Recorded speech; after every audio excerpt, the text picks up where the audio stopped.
What's up, guys? Today we are talking about the Illuminae Files trilogy. Yeah! So the Illuminae Files trilogy is co-written by Amy Kaufman and Jay Kristoff, and they did an amazing job.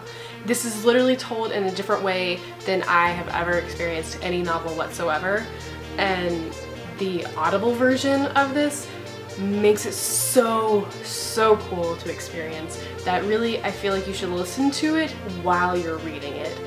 This is a young adult sci-fi trilogy, which it only really has the young adult stuff in the first two books, because the last book does not necessarily, like, our main characters per se of the last book are not in that age range of 12 to 18, which is what your normal young adult novels are. Let's start with the simple beauty of the outside of the novel, which really just makes it so appealing because it was part of the reason why I picked up the novel to begin with, or at least the first one, because the first one came out in 2015, which is Illuminae, and if you just take the jacket off, look at all that censorship! You don't see a book that looks like that, like, ever. But it literally matches the inside of the book as well. And it's really cool how the jacket also matches with its censorship fun. And I think it's cool and beautiful. And I mean, like, literally the cover has stuff that you find on the inside of the novel. So you have like different logs and IM chats and other fun, like, different documents that you would find in official case document kind of stuff. And I think that's really cool. Let's run down through what all of these are. First book, Illuminae. Our first two characters that we're introduced to, and they are the main characters of this first novel, is Katie and Ezra.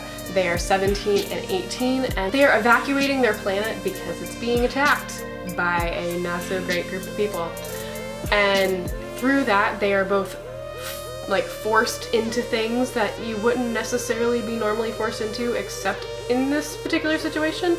Like, Ezra ends up being forced into the Terran military. We get to see some things for other characters as well, who do continue to be important later on, but as far as our main focus, it's what is really like driving this story, it's Katie and Ezra. And their relationship is one of, it could be, because it was like a dating relationship, and then it kind of turns into, well, maybe it's not, and you have a little bit of panic I love you.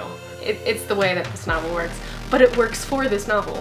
Our next book is Gemina, and Gemina introduces 3 new characters, not just 2. So we have Nick Malakov, Ella Malakova, and Hannah Donnelly. So those are our 3 main players. Like, they're, once again, we have other characters that we do get introduced to, and there is an air of mystery. There's a little bit more mystery, I think, in Gemina than there was in Illuminae, but we do also get to see Katie and Ezra show up at some point in Gemina as well. I did enjoy Gemina more than I enjoyed Illuminae, but I still enjoyed them immensely. So the entire series is wonderfully and amazing, and I loved it, if you can't tell. There was just something different, I guess, about the dynamic of Nick, Ella, and Hannah's relationship. I don't know, I guess just also like the air of mystery that's in here. I enjoyed that. It made it fun to like try and guess things as they were happening, or kind of predict what's going on. I like it when I can do that with a book, even if I'm wrong. I don't remember if I was right or wrong because it's been a little bit since I finished this book. But Gemina, it was enjoyable. And last but certainly not least, we have Obsidio. And in Obsidio, we are introduced to a completely different dynamic, so I also really enjoyed this one for a completely different reason than I enjoyed the other 2, which is our 2 characters that we are introduced to are Reese and Asha. And Asha is actually Katie's cousin, so that was a fun connection there. And then Reese was somebody who was actually from Asha's past, which is another cool, like, little connection in just the way that people were brought out, because that's sometimes how life happens, is people from your past show up in your present and you gotta figure out how to handle it. Reese and Asha are in their 20s, so they're just outside of that young adult phase. So that's where this one, like this novel kind of makes it so that the entire series can kind of bridge into the new adult genre. In a way, it also made it so I could connect and, you know, feel a little bit more of a kinship with these characters because they are closer to my own age at the moment. They're still younger than I am, but they're closer to my age.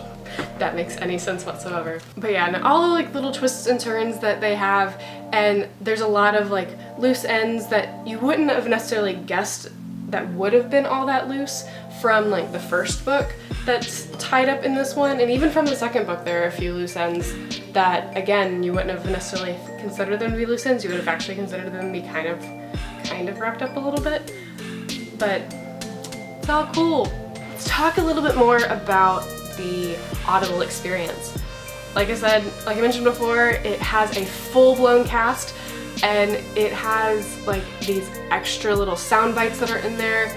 Like you get to hear different like text sounds, and in Gemini they have this like song that was entered into the system by like a Trojan horse, so now it like plays over their PA system.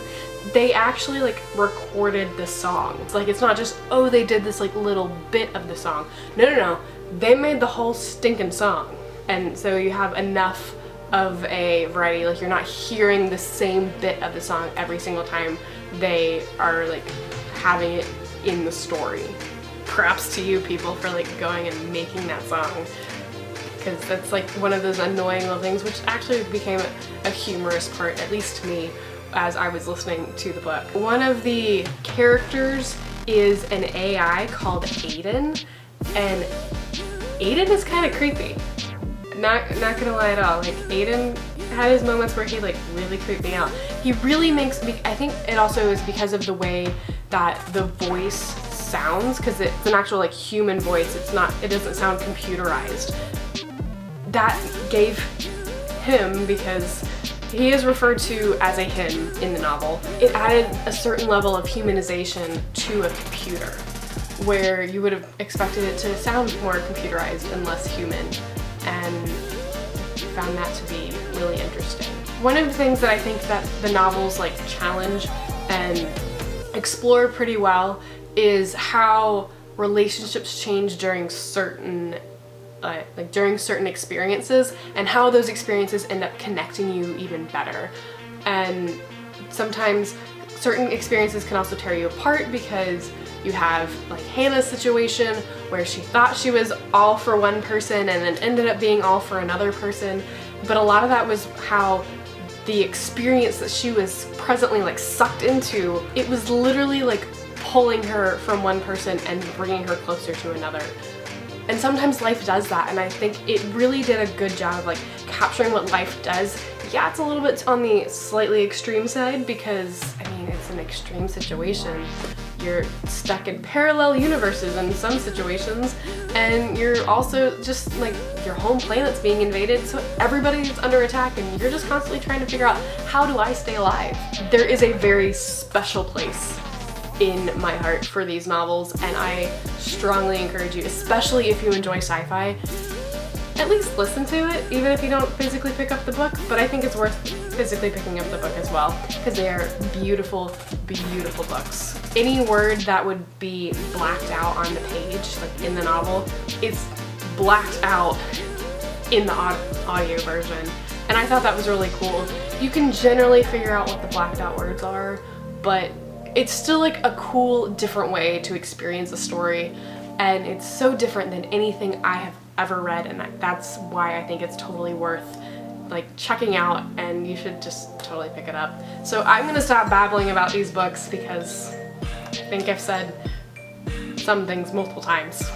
And so if you have any books that you think I should check out that are like this, or if it's just like a different experience that you had, please leave that in the comments below. I'm always looking for new things to read, and I will see you next video. Bye.